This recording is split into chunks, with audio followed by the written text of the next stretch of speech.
नमस्कार दोस्तों, एक बार फिर से स्वागत है आप सभी का अतुल्य आरएस के इस डिजिटल प्लेटफॉर्म पर। तो दोस्तों, हमने शुरू किया था रीट पात्रता परीक्षा 2022 का सामाजिक अध्ययन, और सामाजिक अध्ययन में आज हमारी 5वीं क्लास है। और 5वीं क्लास के अंदर आज हम टॉपिक पढ़ेंगे महाजनपद काल, जो हमारी इस फर्स्ट यूनिट का अंतिम टॉपिक है दोस्तों।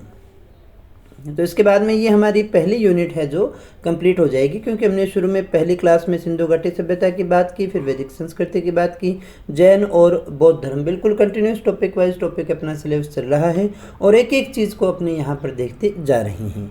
तो चलिएगा बात करते हैं महाजनपद काल के विषय में, और हम देखें महाजनपद काल में कौन कौन से प्रश्न बनते हैं। तो यहाँ पर जो सबसे इम्पोर्टेंट क्वेश्चन है वो यही है कि इन 16 महाजनपद, जो हमारे 16 महाजनपद हैं, उनमें कौन कौन से जनपद आते हैं, उनकी प्रमुख राजधानियाँ कौन कौन सी हैं, और जो उनकी विशिष्ट बातें हैं उनका अध्ययन हमें यहाँ करना है। एक तो ध्यान दीजिएगा, महाजनपद काल जो है वो माना जाता है 600 ईसा पूर्व से 325 ईसा पूर्व तक का जो टाइम है, बहुत थोड़ा टाइम है वैसे तो, इतना ही समय जो है अपने महाजनपद काल का मानते हैं।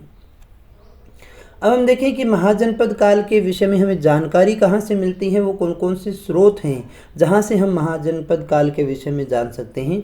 तो सबसे इम्पोर्टेंट जो स्रोत माना जाता है हमारा, वो है बौद्ध साहित्य। बौद्ध साहित्य से हमें महाजनपद काल के विषय में जानकारी मिलती है, क्योंकि उसके समकालीन हुआ करता था।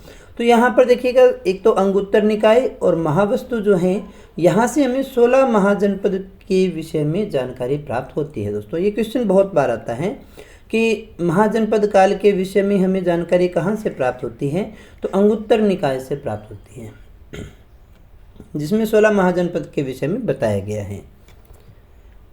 जैन साहित्य में भी देखिएगा, जो भगवती सूत्र है, वहाँ से भी हमें 16 महाजनपद के विषय में जानकारी मिलती है। तो बौद्ध साहित्य और जैन साहित्य दोनों ही वो साहित्य हैं जहाँ से हमें महाजनपद काल के विषय में जानकारी प्राप्त होती है। कुछ विदेशी जो विद्वान हैं, इतिहासकार हैं, उनका भी विवरण है जहाँ से हमें जानकारी मिलती है, जिसमें नियार्कस है, जस्टिन है, प्लूटार्क है, कर्टियस है, एरिस्टोनुलस है, अनेसिक्रिटस है। ये सारे विदेशी नागरिक जो है, इन्होंने भी अपनी रचनाओं के अंदर महाजनपद काल के विषय में लिखा है। तो ये कुछ एक स्रोत हैं जहाँ से हमें जानकारी प्राप्त होती है। ये 16 महाजनपद कौन से थे, तो यहाँ पर देखिएगा, एक तो आ गया हमारे पास में कंबोज, दूसरा गंधार, तीसरा कुरु, चौथा मत्स्य है, सूरसेन है, छठा पांचाल, मल, कौशल, वज्जी, अंग, मगध, काशी, वत्स, अवंती, चेदी और अस्मक। इन सभी के विषय में हमें पढ़ना है। यहाँ आप देखिए, तो ये नर्मदा जो घाटी है, इसके उत्तर में ही है। 15 महाजनपद तो आपको कहाँ मिलेंगे, इस नर्मदा घाटी के उत्तर में ही मिलेंगे, ऊपरी भाग में है। नीचे गोदावरी के पास में अगर कोई है तो सिर्फ एक ही रह जाता है, हमारा अस्मक, और ये अलग है, इसलिए यहाँ से कई बार क्वेश्चन वो पूछता है। काफ़ी इंपॉर्टेंट चीज़ ये हमारी रह जाती है। तो ये हमारे 16 महाजनपद हैं जिनका हमें अध्ययन करना है। मानचित्र में भी हमने इनको अच्छे से देखा है। तो यहाँ सबसे पहले हम बात कर लेते हैं महाजनपद और उनकी राजधानियों के विषय में। इनके कौन कौन सी राजधानियाँ रही। कंबोज की राजधानी हाटक या फिर राजपुर। देखिएगा, यहाँ जो क्वेश्चन आपसे पूछा जाता है और रीट में जो पूछा गया है, वो राजधानियों का मिलान करने वाला आता है दोस्तों, है ना। 1 2 3 4 इधर होती हैं, A B C D, है ना। इधर तो महाजनपद आ गया, इधर राजधानी आती है, फिर इनमें से आपस में मिलान करने वाला 1 A। इस तरह से जो क्वेश्चन आता है वो यहाँ से पूछे जाने की संभावना सबसे ज़्यादा होती है। ये जो मैटर हमने लिया है वो लगभग हमारा RBSC का ही है, माध्यमिक शिक्षा बोर्ड का ही है, और इतना ही सीमित रखने की कोशिश की है जितना आपके लिए आवश्यक है। कंबोज के बाद में हम बात करें गांधार की, तो गांधार की राजधानी कौन सी होगी हमारी, तक्षशिला। कुरु की राजधानी इंद्रप्रस्थ या फिर हम कहेंगे हस्तिनापुर। पांचाल की अहिछत्रपुर या कापिल्य। कौशल की श्रावस्ती या फिर साकेत, जिसे अपने अयोध्या भी कहते हैं। मल्लसंग की कुशीनगर या कुशीनारा। वज्जीसंग की विदेह और मिथिला। अंग की चंपा। तो ये राजधानियां हैं। 8 हमने देख ली, 8 और देख लेते हैं। मगध की गिरिवज्र राजगृह या फिर हम पाटलिपुत्र कहते हैं। काशी की है वाराणसी। सूरसेन की मथुरा है। मत्स्य नगर की विराटनगर है, मत्स्यनगर नहीं सॉरी, मत्स्य महाजनपद की विराटनगर है, वत्स की कौशाम्बी है, चेदी की जो है शुक्तमती या शुक्तिमती है, अवंती की उज्जैनी या महिष्मती है, और जो हमारा 16 और अंतिम है अश्मक, अश्मक के पोटली या पाटन है। महिष्मती नाम तो आपने बाहुबली में सुना ही होगा ना, जय महिष्मती वाला वही है। तो देखिएगा ये 16 जो हमारे महाजनपद हैं और इनकी राजधानियां हैं, अच्छे से इनको याद करिएगा, कॉपी पे लिख लिख के याद करेंगे तभी जा करके याद हो पाएगी। क्वेश्चन डेफिनेट यहाँ से हमारा पहला क्वेश्चन उठता है, बाकी तो अगर डीप में जाए तो आगे से क्वेश्चन आता है, नहीं था हमारा क्वेश्चन रीट में तो क्वेश्चन यहीं से आ ही जाता है। इनमें से 15 महाजनपद जो है नर्मदा घाटी के उत्तर में ही थे, जबकि अश्मक गोदावरी नदी की घाटी में स्थित है। ये हमने मैप के अंदर भी देखा था। महावस्तु में जिन महाजनपदों की सूची मिलती है उनमें गांधार और कंबोज के स्थान पर हमें शिवी और दर्शना जो मध्य भारत में है उनका उल्लेख हमें देखने को मिलता है। तो ये जो उल्लेख है जनपद के, उनमें अलग अलग चीज़ें भी हैं, अलग अलग नाम भी आपको मिलेंगे। महाजनपद काल की सबसे महत्वपूर्ण विशेषता एक की बात करें, सबसे जरूरी चीज़ क्या है, जैसे हम सिंधु घाटी सभ्यता की बात करें तो नगर निर्माण आता है, उसी प्रकार से महाजनपद काल के सबसे महत्वपूर्ण विशेषता आहत सिक्के, पंचमार्क सिक्के, जो मतलब ठप्पा लगा करके बनाए जाते थे, प्रेस करके बनाए जाते थे दोस्तों, आहत सिक्का या फिर पंचमार्क सिक्का। काले मृत भांडों का ये लोग उपयोग किया करते थे। अब हम देखें महाजनपद कौन कौन से हैं और उनकी प्रमुख विशेषताएं कौन कौन सी हैं। सबसे पहले हम बात करते हैं कंबोज महाजनपद की। इसका उल्लेख सदैव गंधार के साथ हुआ है। किसके साथ में? गंधार। अतः यह महाजनपद गंधार राज्य से सटे हुए भारत के पश्चिमी उत्तर भाग, यानी कश्मीर का जो हमारा उत्तरी भाग रह गया और पामीर के बदख्शां का जो प्रदेश है वहाँ पर स्थित रहा होगा, ऐसा आप मानते हैं। तो ये आप इसको इस तरह से समझिएगा कि कंबोज कहाँ था। मैप में भी हमने देखा था, सबसे ऊपर की हमने बात की थी, तो गंधार के साथ ही ये सटा हुआ था। और गंधार से सटे हुए भारत की अगर आप इसकी पश्चिमी सीमा की बात करें, उत्तरी भाग की बात करें, तो कश्मीर का उत्तरी भाग या फिर अपने कहें पामीर, वहाँ पर ये स्थित रहा होगा। राजपुर और द्वारका इस राज्य के दो प्रमुख नगर थे। ये तो इतना इम्पोर्टेंट नहीं है, कहा था, आपको ये याद रखना है, राजपुर और द्वारका इस राज्य के दो प्रमुख नगर हुआ करते थे। ये एक ऐसा महाजनपद है जो पहले कैसा हुआ करता था, राजतंत्र था, लेकिन बाद में क्या बन गया, गणतंत्र बन गया। किस लिए जाना जाता था? घोड़ों के लिए। यहाँ से प्रश्न आपसे यही पूछा जा सकता है, जो प्रश्न बनते हैं कि घोड़ों के लिए कौन सा महाजनपद जाना जाता है? कंबोज। पहले राजतंत्र था, बाद में गणतंत्र बन गया, कंबोज। राजपुर और द्वारका किस महाजनपद के दो प्रमुख नगर थे? तो कंबोज, या फिर इसकी राजधानी पूछी जा सकती है। फिर हम बात करें गंधार की, तो यह राज्य वर्तमान पाकिस्तान के पेशावर और रावलपिंडी, जो रावलपिंडी है पाकिस्तान के, उन जिलों में है दोस्तों, यानी पूर्वी अफगानिस्तान में ये स्थित हुआ करता था। इस राज्य में कश्मीर घाटी और प्राचीन तक्षशिला का भूप्रदेश भी आता था। तक्षशिला इसकी राजधानी थी। अगर आपसे पूछा जाए गंधार महाजनपद की राजधानी कौन सी थी, तो तक्षशिला थी। तक्षशिला का विश्वविद्यालय उस समय बौद्ध शिक्षा का और वैसे भी शिक्षा का बहुत बड़ा केंद्र हुआ करता था। ऊनी वस्त्र के लिए ये क्षेत्र जो है वो प्रसिद्ध था। अगर आपसे पूछा जाए ऊनी वस्त्र के लिए कौन सा प्रसिद्ध था, तो गांधार। घोड़ों के लिए प्रसिद्ध कौन सा था, तो कंबोज होगा। तक्षशिला किसकी राजधानी थी, तो गांधार की राजधानी थी दोस्तों। इसके बाद में अगले महाजनपद की बात करें तो यह है कुरु। कुरु कौन सा था? ये आधुनिक जो हमारा दिल्ली है उसके आसपास का ही प्रदेश हुआ करता था और इसकी राजधानी है इंद्रप्रस्थ। अब कई बार हम दिल्ली को इंद्रप्रस्थ के रूप में भी पढ़ते हैं और इंद्रप्रस्थ के नाम से आपको दिल्ली में बहुत सारी चीज़ें मिल जाएंगी, जिसकी स्मृति में आज भी दिल्ली के निकट इंद्रप्रस्थ गांव में सुरक्षित मिलती है। यानी इंद्रप्रस्थ गांव में दिल्ली की आपको इन्फॉर्मेशन वहाँ पर मिल जाएगी, या हम कहें कुरु जनपद के जो अवशेष है वो हमें इंद्रप्रस्थ गांव में सुरक्षित मिलते हैं, क्योंकि इंद्रप्रस्थ क्या है, कुरु की राजधानी थी दोस्तों। और यह महाभारत काल में एक प्रसिद्ध राज्य हुआ करता था। हस्तिनापुर इसका एक अन्य नगर हुआ करता था। महाभारत अगर आपने पढ़ी हो तो उसमें इनका उल्लेख आपने सुना होगा, हस्तिनापुर, कुरु, कौरव, है ना, ये सारे शब्द आपको वहाँ सुनने को मिल जाएंगे। इनका उल्लेख जो आपको महाभारत और अष्टाध्यायी में मिल जाएगा। फिर हम पांचाल की बात करें तो पांचाल महाजनपद का जो विस्तार है आधुनिक बदायूं और फर्रुखाबाद जो है वहाँ के रोहिलखंड और मध्य दोआब में ये विस्तृत था। ये दो भागों में बंटा हुआ था पांचाल, उत्तरी पांचाल और दक्षिणी पांचाल। उत्तरी पंचाल की राजधानी थी अहिछत्र और दक्षिणी पंचाल की राजधानी थी कापिले। तो यहाँ हमें सबसे ज़रूरी चीज़ जो याद रखनी है, पांचाल जो था वो दो भागों में था, उत्तरी भाग और दक्षिणी भाग, दोनों की राजधानियाँ अलग अलग थी। उत्तरी भाग की जो राजधानी थी वो थी अहिछत्र और दक्षिणी भाग की जो राजधानी थी वो थी कापिल्य। यहाँ कैसी व्यवस्था थी? तो यहाँ पर गणतंत्रीय व्यवस्था हुआ करती थी। यहाँ का शासक था चुलामी ब्रह्मदत्त। इसका उल्लेख हमें महाभारत और अष्टाध्यायी में देखने को मिलेगा पांचाल का। जो ये यहाँ देखिएगा, कुरु और पांचाल दोनों को ही हम महाभारत में देखते हैं, पढ़ते हैं। फिर हम बात करें कौशल की, तो कौशल जो है आधुनिक उत्तर प्रदेश का जो अवध क्षेत्र है वही हुआ करता था। रामायण की अगर हम बात करें तो रामायण में इसकी राजधानी कौन सी बताई गई है? अयोध्या। प्राचीन काल में दिलीप, रघु, दशरथ, श्री राम आदि सूर्यवंशी शासकों ने इस पर शासन किया था। तो जिस कौशल नरेश की बात करते हैं, कौशल की बात हम करते हैं, वो अवध का क्षेत्र है दोस्तों। और इसकी राजधानी कौन सी हुआ करती थी? अयोध्या हुआ करती थी। पहले यहाँ पर देखिएगा रघुपति राघव है ना, दशरथ, राम, इन सभी ने यहाँ पर शासन किया था। बौद्ध ग्रंथ में इसकी राजधानी श्रावस्ती बताई गई है। बौद्ध ग्रंथों में इसी की राजधानी क्या बताई गई है? श्रावस्ती।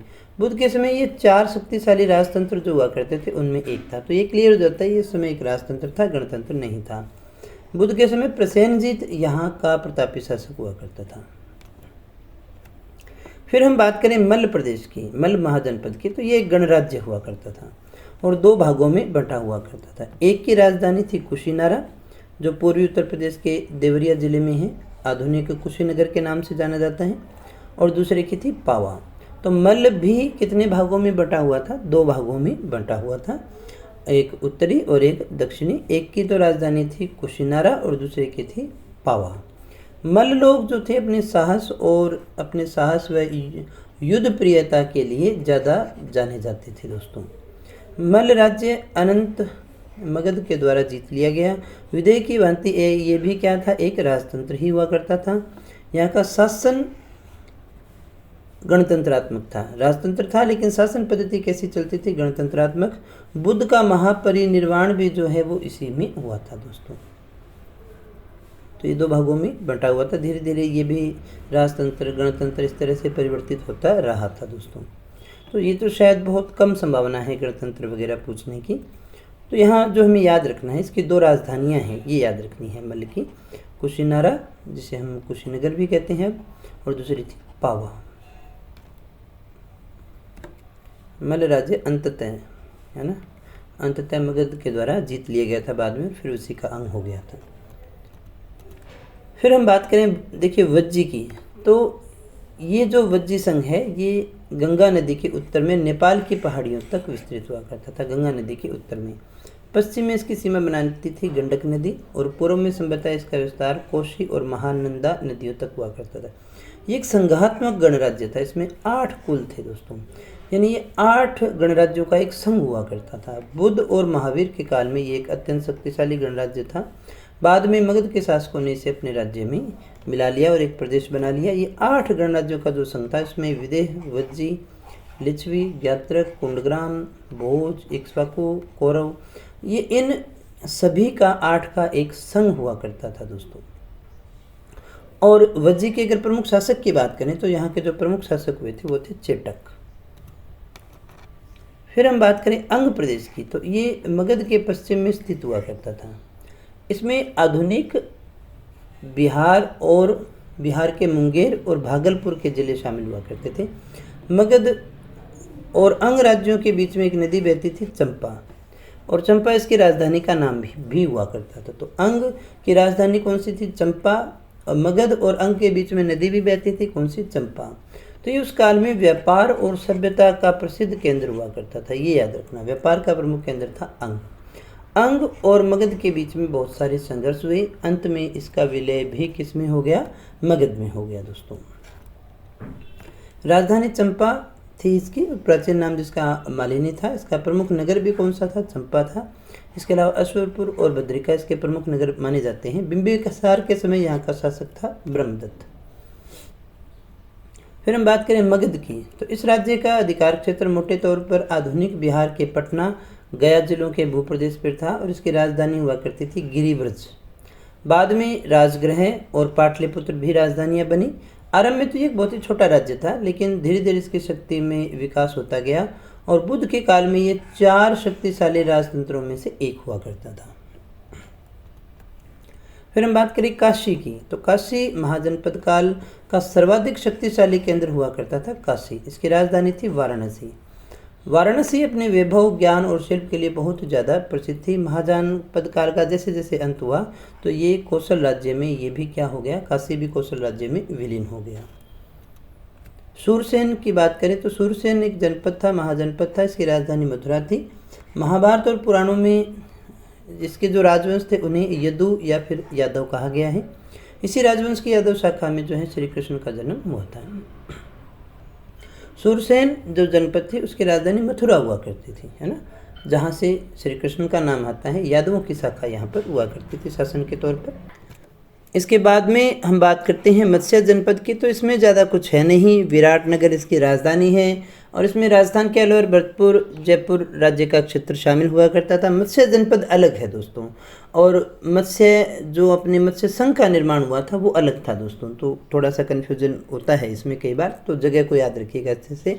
तो इसकी राजधानी विराटनगर है, इसमें ज़्यादा कुछ और करने की आवश्यकता नहीं है। फिर हम बात करें वत्स की, तो ये राज्य जो है गंगा नदी के दक्षिण में और काशी व कौशल के पश्चिम में स्थित हुआ करता था।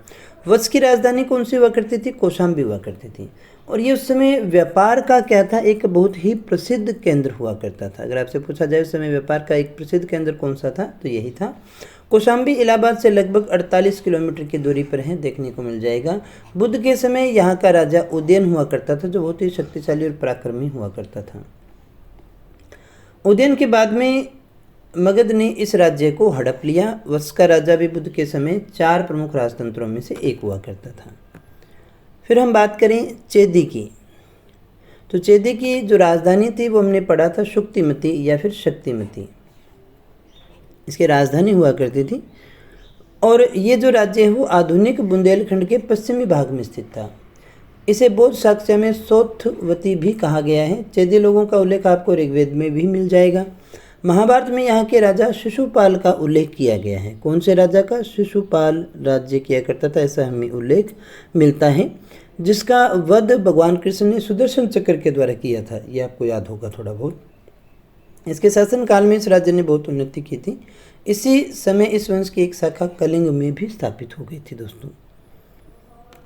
इसके बाद में हम बात करें अवंती की, तो अवंती वर्तमान उज्जैन का भूप्रदेश और नर्मदा घाटी का कुछ भाग इसमें आता है। ये राज्य भी 2 भागों में बंटा हुआ था। उत्तरी भाग की राजधानी थी उज्जैन और दक्षिणी भाग की राजधानी कौन सी हुआ करती थी, महिष्मती हुआ करती थी।